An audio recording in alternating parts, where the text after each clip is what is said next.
नमस्कार मु स्निग्धा। लॉकडाउन रु अनलॉक है किंतु देश में कोरोना दिन को दिन अधिक डराउछि। देशर राजधानी आगामी दिन में पलटिबाकु जाउछि कोरोना हब। प्रवासी श्रमिकों को नहीं पुणी थरे कड़ा निर्देश देइछंती सुप्रीम कोर्ट। बहु दिनर प्रतीक्षार अंत हेबो आ बुधवार ठारू आरंभ हेबो अयोध्या राम मंदिरर निर्माण काम। जून 9 तारीख 5 वर्ष तले एही दिन प्रथम सर्जिकल स्ट्राइक करिथिला भारतीय सेना। अन्य देशर सीमारे पशि प्रथम थर पाई शत्रुंको उपरे बदला नैथिले भारतीय जवान। इस सब खबर को नहीं आरंभ करिबा फोकस पॉइंट।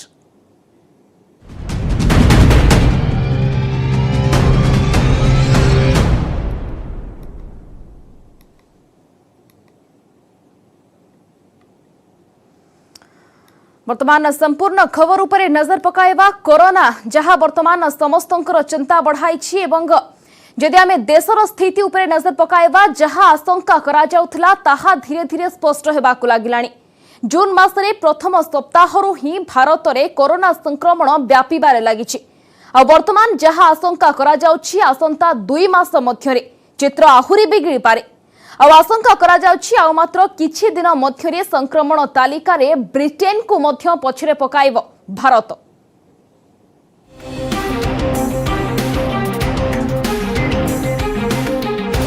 पुणी रेकर्ड भांगिला कोरोना। गोटे दिन में देश में सर्वाधिक मृत्यु। 24 घंटे कोरोना नेला 331 जीवन। 24 घंटे बाहर 9,987 नुआ संक्रमित। सत है पूर्वानुमान।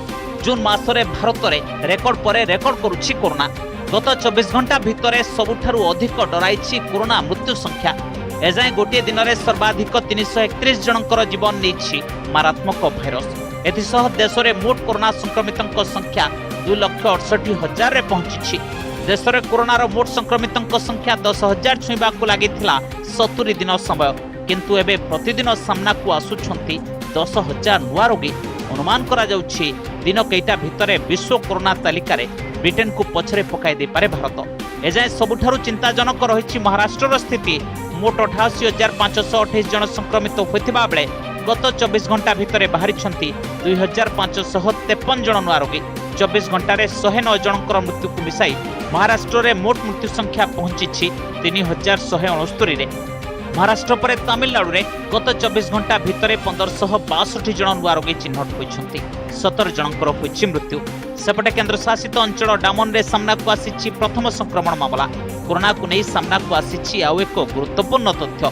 सूचना अनुसार यूरोप किंबा मध्यप्राच्यरू भारत को व्यापी थाई पारे कोरोना भाइरस। कोरोना को नहीं गवेषणा करुथिबा बेंगालुरुर आईआईएससी अनुसार भारत में जो भली कोरोना भाइरस लक्षण देखा जाउछि ताहा यूरोप मध्यप्राच्य और दक्षिण एशिया राष्ट्र में देखा जाउथिबा लक्षण सह समान। कोरोना संपर्क में अधिकरू अधिक तथ्य जानिबा उद्देश्य रे चालिछि एही अध्ययन। Bureau report news 18 Odia. राजधानी दिल्ली हेबाकु जाउछि देशर कोरोना हब। दिल्ली रे हेबाकु जाउछि कोरोना विस्फोरण। एकथा आमे कहूनाहु बरं राजधानी रे महामारी रो भयावह रूप देखि डराइबा भली तथ्य दैछंती नीचे दिल्ली रो उपमुख्यमंत्री मनीष सिसोदिया। जुलाई शेष बेलकु दिल्ली रे 5.5 लाख छुईबो कोरोना संक्रमण संख्या। देखिबा विस्तृत रिपोर्ट।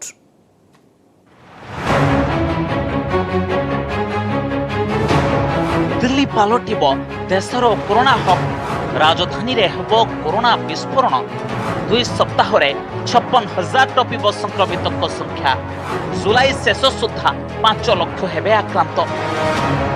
कोरोना महामारी को नहीं खोद दिल्ली सरकार पक्षरु रखा जाइथिबा ए तथ्य एबे बढ़ाई दैछि दिल्लीवासी समेत सारा देशर चिंता। राजधानी दिल्ली रे बेकाबू कोरोना भाइरस दिनकू दिन स्थिति बिगड़बारे लागिछि। स्वास्थ्य मंत्रालय तथ्य अनुसार दिल्ली रे एबे सुधा 29,943 जन कोरोना रे संक्रमित होइथिबा बेले 874 जनकर जीवन गलानी। 17,712 जन चिकित्साधीन थिबा बेले 11,357 जन सुस्थ हेलेनी। किंतु आगामी दिन में दिल्ली रे भयावह होई पारे कोरोना स्थिति। दिल्ली उपमुख्यमंत्री मनीष सिसोदिया कहवा अनुसार आसंता 2 सप्ताह मध्य दिल्ली रे कोरोना संक्रमितों संख्या 56,000 छुईब। जुलाई मासरे नियंत्रण बाहर को जाइपारे संक्रमण। जुलाई शेष सुधा दिल्ली रे संक्रमितों संख्या 5 लाख टपी पारे।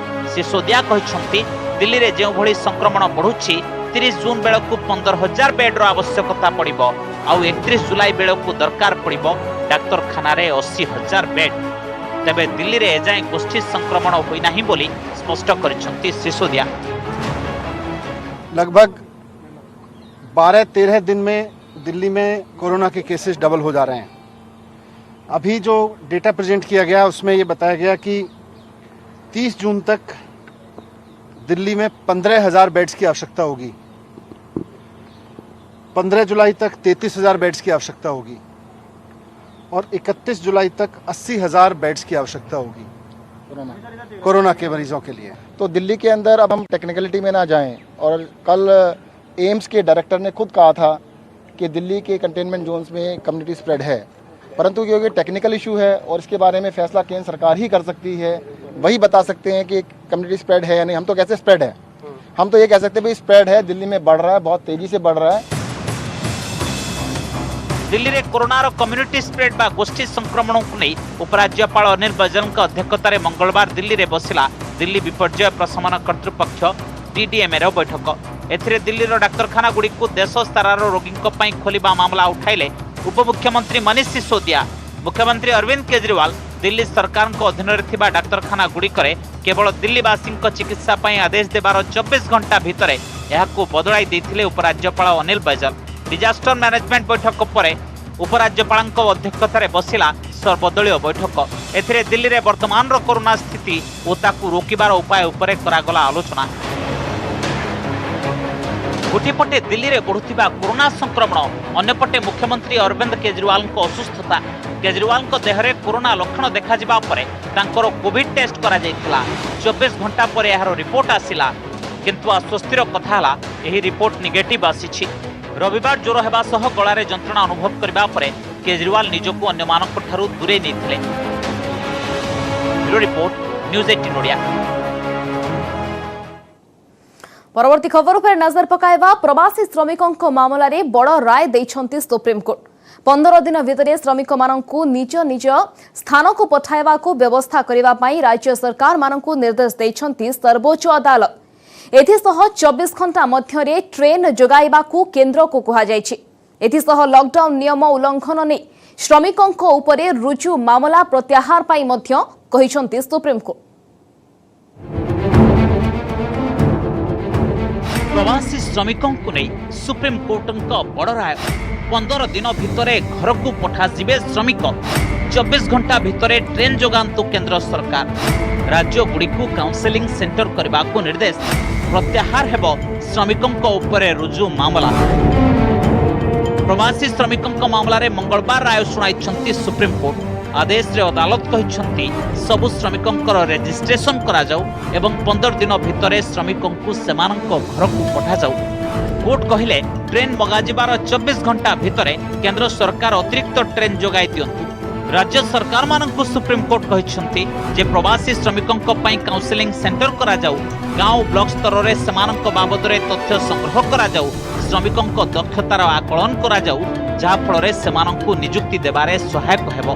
पुणी काम को फेरिबा को चाहुथिबा श्रमिकों को राज्य सरकार माने सहायता करंतु। निज आदेश रे सुप्रीम कोर्ट कहिसंती घर को फेरिबा समय श्रमिकों उपरे करे जाइथिबा लॉकडाउन उल्लंघन मामला सबको प्रत्याहार करा जाऊ। एथि सह सर्वोच्च अदालत राज्य और केंद्र शासित अंचल गुड़ी को श्रमिकों को रोजगार देबा पई योजना करबा को दैछंती निर्देश। ए बाबद रे राज्य गुड़ी को सुप्रीम कोर्ट को सूचना देबे। अदालत कहिसंती श्रमिकों को सब सरकारी योजनार लाभ दिया जाऊ एवं सब स्कीम बाबद रे श्रमिकों को सूचना दिया जाऊ।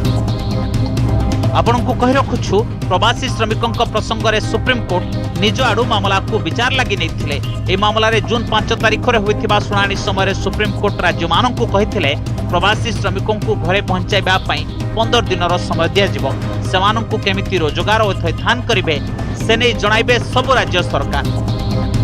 सुनानी समय केतेक वकील श्रमिक मानक रेजिस्ट्रेशन और परिवहन प्रणाली को नहीं आपत्ति उठाइथिले।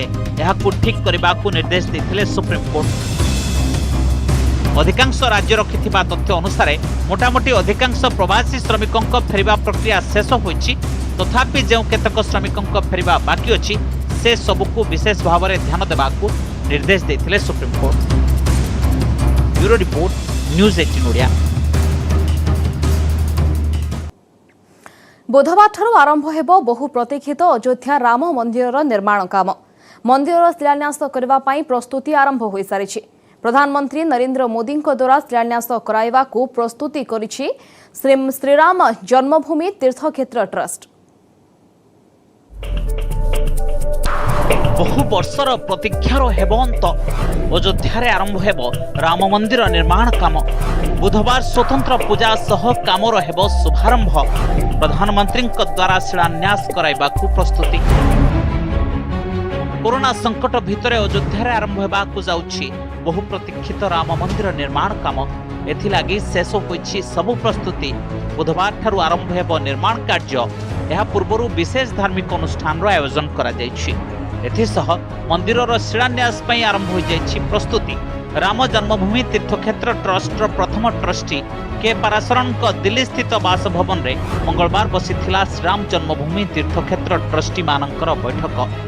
एही बैठक रे प्रधानमंत्री नरेंद्र मोदी द्वारा मंदिरर शिलान्यास कराइबा पई समय नेबा और आगामी कार्य योजना बाबद रे हेला विस्तृत आलोचना। बैठक रे निष्पत्ति हेला जे एनै प्रधानमंत्री को भेटिबे विश्व हिंदू परिषद उपसभापति चंपत राय। एहा पूर्वरु सोमवार अयोध्या रे होइथिला श्रीराम जन्मभूमि तीर्थक्षेत्र ट्रस्ट कार्यालयर उद्घाटन। राम मंदिर ट्रस्टर कैंप कार्यालय राम कचेरी चारिधाम मंदिर रे प्रतिष्ठा करा जाइछि। विश्व हिंदू परिषद केंद्रीय मंत्री राजेंद्र सिंह पंकज कैंप कार्यालय उद्घाटन कले। और हमने उस परिसर के अंदर में सभी देवी देवताओं का आह्वान किया है, अनुष्ठान कर रहे हैं। पहले दिन से अनुष्ठान कर रहे हैं। देश में जो आज इतनी बड़ी महामारी आई है उसके देश को निजात दिलाने के लिए और प्रभु श्री राम के मंदिर का कार्य प्रारंभ होने के लिए और निर्विघ्न संपन्न करने के लिए यह सारा अनुष्ठान हो रहा है। या भितर राम जन्मभूमि परिसर रे मंदिर निर्माण को नहीं पूरा होइछि प्रस्तुति। परिसर रे चालुथिबा समतलीकरण काम परे फाउंडेशन निर्माण पई सेठारे डेरा पकाइछंती एलएनटी कंपनी रो अधिकारी। सेपटे मंदिर निर्माण पई परिसर रे थिबा प्राचीन कुबेर टिला उपरे धार्मिक अनुष्ठान करा जिवो। बुधवार ही महंत कमल नयन दास अन्य संतों सह आरंभ करेंगे स्वतंत्र पूजार्चना। सकाळ 8 ठारू आरंभ हुई यह पूजा 2 घंटा जाए चलिबो। एहा परे आरंभ हेबो मंदिरर निर्माण काम।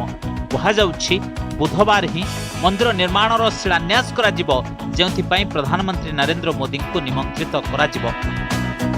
श्रीराम जन्मभूमि तीर्थक्षेत्र ट्रस्ट अध्यक्ष महंत नृत्य गोपाल दास उत्तराधिकारी महंत कमल नयन दास अनुसार भगवान श्रीराम रावण उपरे विजय लाभ करने पूर्व भगवान रामेश्वरम स्थापना करी अभिषेक करथिले। एथिपाई मंदिर निर्माण पूर्व भगवान शशांक शेखर पूजा करा जिवो।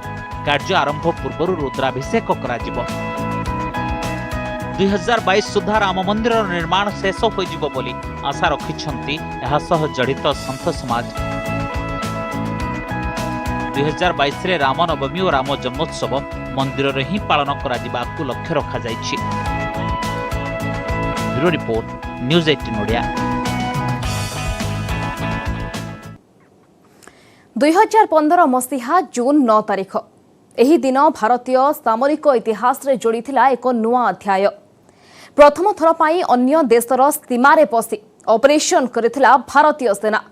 मणिपुर रे 18 जवानकर बलिदान रो बदला भारतीय सेनार कमांडो माने म्यांमार रे पसी नेथिले, जेउठी सेमाने उग्रवादी माननकु हत्या कले। आ एहा थिला भारतीय सेनार प्रथम सर्जिकल स्ट्राइक। भारतीय कमांडों को ही साहसिकता भारत विरोधी शक्ति माननकु सतर्क कराई देला जे एबे भारतीय सैन्य बाहिनी बदली जाइछंती।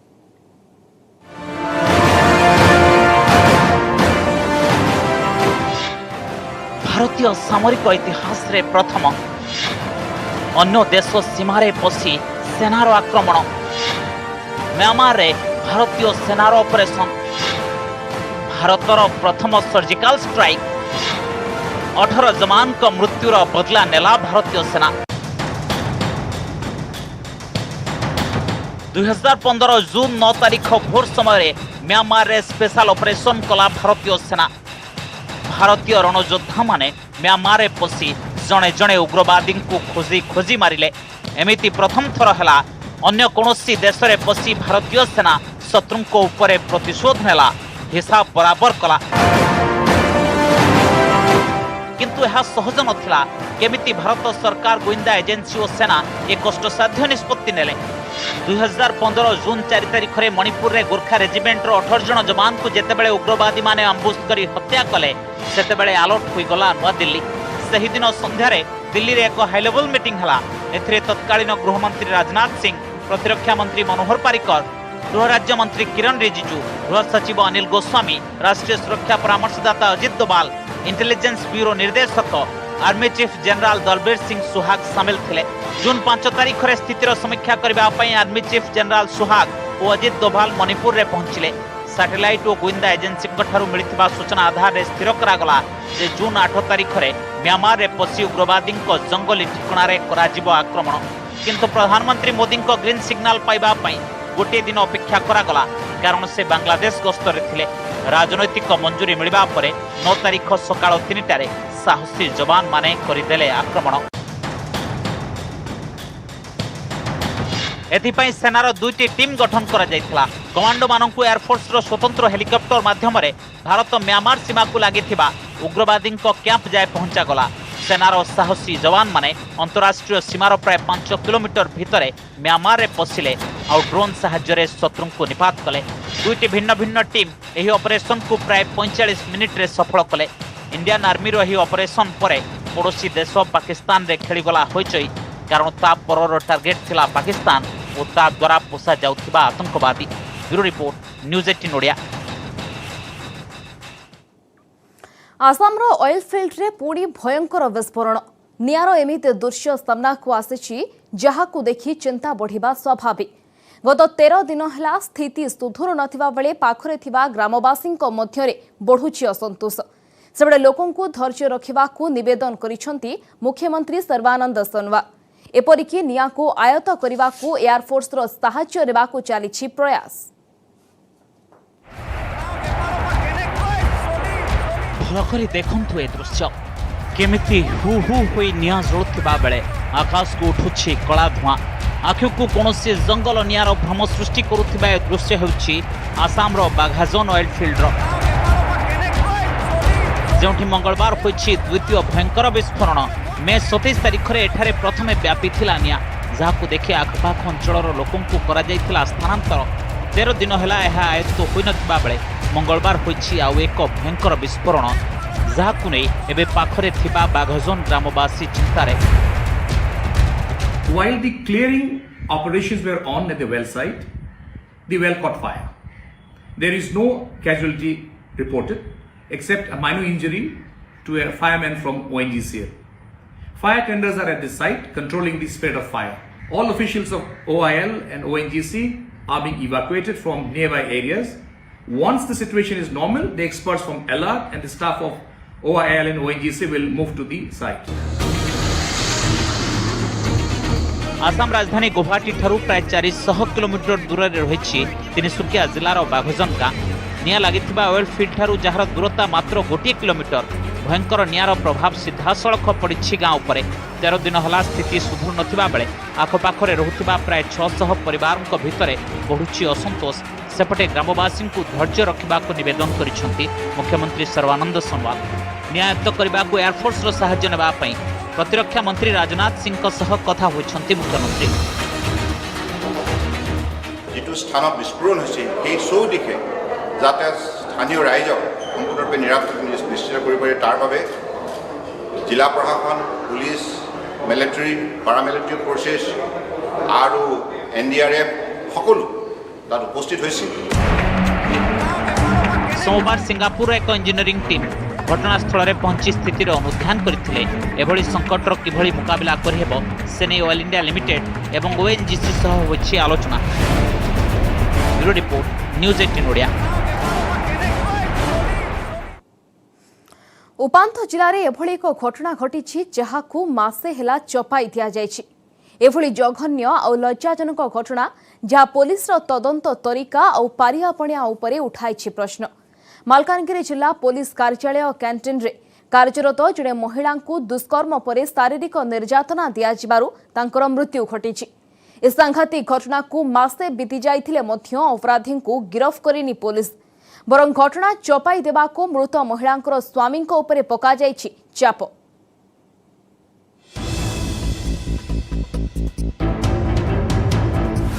मालकानगिरी रे लोमहर्षक घटना। पुलिस कैंटीन रे कार्यरत महिला को दुष्कर्म, मृत्यु सह संग्राम करी आखि बुझिले पीड़िता। घटनार मासक परे भी पुलिस हाथ खाली। पदाकू आसी मालकानगिरी पुलिस चरम अवहेला। पुलिस कैंटीन भितरे कार्यरत जड़े आदिवासी महिला को दुष्कर्म और निर्यातना जोगु तांकर मृत्यु हैला। मासे बीतिलानी किंतु एजाए दुष्कर्म अभियुक्त को गिरफ्त करि पारि नाही पुलिस। बरं महिला मृत्यु को भिन्न रूप देबा पई पुलिस सब प्रयास करिथिबा मृत महिला स्वामी अभियोग आनिछंती। पुलिस वाला तो कहले मत जे तोर माइकना मद पी पड़ी जाईची सीधा पड़ी जीवा तो जगह देखि ना मात्र पड़ी जाईची बोली जु कैंटीन रे काम करची मद पीची बोली कि ना केस बास किछि करबो नाही आउ पुलिस लाबडा करबो नाही जोटा हबो पुलिस तर सब किछि हबो। जो गण दुष्कर्म परे जो आदिवासी महिला को हत्या करा गला तार एपर्यंत मासे बीती गले भी एपर्यंत कौन प्रकार तार पीएम रिपोर्ट आसी पहुंच पारनी। मृत महिला स्वामी जो अभियोग आनिछंती ताहा जदि सत होइथाए तेबे सांघातिक। केवल दुष्कर्म नुहे तांको स्त्री शरीर विभिन्न संवेदनशील स्थान रे गभीर क्षत रही जो अनुमान करा जाउछि दुष्कर्म परे महिला को दिया जाइछि निर्मम शारीरिक निर्यातना जार परिणाम रे मालकानगिरी जिला मुख्य चिकित्सालय 5 दिन धरी मृत्यु सह संघर्ष करी आखि बुझिथिले पीड़िता। प्रश्न उठुछि पुलिस कैंटीन भितरे किए से जौन राक्षस जे महिला सह करिथिला दुष्कर्म। एभଳି एक जघन्य अपराध को काहेकि एते हल्का भावे नैथिला मालकानगिरी पुलिस। काहेकि मासक जाए आसी नथिला महिला पोस्टमार्टम रिपोर्ट। एबे एसपी कहउछंती एक 7 जणिया स्पेशल टीम करा जाई अधिक तदंत करा जाउछि। ए बाबद को एबे मासे पूरी गले सुधा पोस्टमार्टम रिपोर्ट ए पर्यंत पुलिस हाथ में लगी पारि नाही। ए बाबद को पुलिस सफा सफा किछि कहबा को मना कर देइतले है एबे भी तदंत चालू रहउतबा मालकानगिरी एसपी कहिसथि। पूर्वतन पुलिस महानिर्देशक कहिसथि पोस्टमार्टम रिपोर्ट रे विलंब हेबा दर्शाउछि मामला रे किछि गड़बड़ी अछि। ए घटना को अति सांघातिक कही उच्च स्तरीय तदंत दाबी करिसथि स्वेच्छासेवी और आईनजीवी। मासे गोटे पोस्टमार्टम रिपोर्ट को आसवा ये भी गोटे संदेह सृष्टि करुछि पुलिस रो तदंत रे। डेथ हबार 24 घंटा भितर पीएम प्रिपेयर हुए ओपिनियन सांगे सांगे लिखा हुए तेणु जाशुणी हेल्डअप पर रखिंट। जदि ये घटना जदि सत्य एटा निंदनीय घटना ये घटना सारा ओडिशा आज पुलिस सारा ओडिशा पुलिस निंदित होउछंती। पुलिस रो जो प्राइमरी इन्वेस्टिगेशन सेटा कहीं लेट होउची सेटा जेते डिले हबो सेते देखंतु हमर महिला मानक ऊपर हिंसाटा वृद्धि पाइबो एवं जो माने हिंसाटा हमर एई भली भाबरे प्रकार हिंसा करूछंती से हिंसाटा से मानको आहुरी अधिक करिबा पई गोटे माने खोराक जोगेबो जे नाइ गोटे प्रोत्साहन आसीबो। जिला पुलिस रो हेडक्वार्टर भितरे एते बड़ जघन्य कांड घटी गला आउ मासे जाए पुलिस अपराधी को ठाब करि पारिलानी। एहा ठारू बड़ दुर्भाग्यजनक घटना आउ कोन होई पारे। भुवनेश्वर प्रवीण प्रधान का सह मालकानगिरी महेंद्र पाणिग्राही न्यूज 18 ओडिया। ओडिशा दखल पाई बीजेपी रो मेगा स्ट्राटेजी रैली रे ओडिशा को बीजेपी रो अभिद्य गड़ कथा कही राज्य शाखा भितरे उत्साह भरी दैछंती केंद्र गृह मंत्री अमित शाह। यहाँ पर शाहଙ୍କ सूत्र को 37,000 बूथ रे पहुंचाइबा को लागि पड़िछि राज्य बीजेपी। आज दलीय कार्यालय रे लॉन्च होईछि मोदी सरकारଙ୍କର सहायता संपर्कित लिफलेट। बीजेपी रो एही स्ट्राटेजी को नै आरंभ होई जाईछि राजनीतिक बयानबाजी। उड़ीसा को संगठन को मजबूत करिए, पार्टी के विस्तार को आगे ले जाइए और पार्टी के विस्तार के माध्यम से उड़ीसा को भारतीय जनता पार्टी का एक गढ़ बनाना चाहिए। उड़ीसा हेबो बीजेपी रो अभेद्य गढ़। वर्चुअल रैली रे केंद्र गृह मंत्री को ए आह्वान पर एक्शन मोड को ओह्लाइछि राज्य बीजेपी। मोदी सरकार को द्वितीय पाड़ी रो सफलता राज्यवासी पाखरे पहुंचाइबाकू बीजेपी राज्य शाखा तैयारी करिछि रोड मैप। कोविड परिस्थिति जोगु एथिपाई व्यवहार कराजिबो टेक्नोलोजी प्लाटफॉर्म। ओडिशा को मोदी सरकार सहायता संपर्कित लिफलेट मंगलवार बीजेपी कार्यालय में होईछि लॉन्च। एथिरे रहिछि विगत 6 वर्षर विपर्यय बेले ओडिशा को केन्द्रर सहायता और सहयोगर हिसाब निकास। एही कैंपेन 37,000 बूथ रे पहुंचा जिवो। सामाजिक दूरता अवलंबन करी जणे कि 2 जण कर्मी प्रति परिवार निकट में पहुंचबे बोली कहिसेंती बीजेपी राज्य सभापति समीर महांती। एक लिफलेट प्रस्तुत करिछु प्रधानमंत्री ओडिशा प्रति जो सहयोग ता लोक मान को जनइबा पाई फिजिकल डिस्टेंस को मेंटेन करी 2 कार्यकर्ता ओडिशा 37,000 बूथ रे ए प्रचार पत्र को बंटन करिवार जो योजना करिछु। साहांक अभेद्यगढ़ आह्वान को नहीं आदौ विचलित होइनि बीजेडी। दल कहिछि बीजेपी कर्मी को उत्साहित करबा पई साहा ए वार्ता दैछंती। बीजेडी एथिरे व्यतिव्यस्त नुहे कारण ओडिशा रे बीजेडी गड़ को केही हलाई पारिबे नाही। दुई दल को आक्षेप करी कांग्रेस कहिछि बीजेडी बीजेपी भितरे भितरी बुझामणा बहु पूर्व होई सारिछि। एथिरे बीजेडी रो किछि व्यतिव्यस्त होबार नाही एटा तांको धारावाहिक रूटीन कार्यक्रम एवं से विजु जनता दल नवीन बाबू नेतृत्व में एजाए जनसाधारण को ओडिशावासी श्रद्धा भाजन अच्छी एवं आगामी दिन में जेहेतु लोकों सांगे आम रहीचु अतुट रही बीजेडी बीजेपी आपस बुझामणा ये सरकार चली ये संपूर्ण भाव स्पष्ट हो सारी निर्वाचन पर भारतीय जनता पार्टी और विजु जनता दल हाथ मिसई कौन द्विमत ना यहाँ पूरा पूरी केवल दलीय कर्मी मानक उद्दिष्ट काम कर संगठन को सुदृढ़ कर एटा ऑर्गेनाइजेशनल दिगरे कुआ सुचिंतित स्ट्राटेजी तैयारी करुछि बीजेपी। ओडिशा दखल पाई एबेठारु प्रस्तुत करिछि मेगा प्लान। भुवनेश्वर कैमरामैन प्रशांत पात्र और आशीष दास सह महेश प्रसाद नंद और अजेश मलिक, न्यूज 18 ओडिया।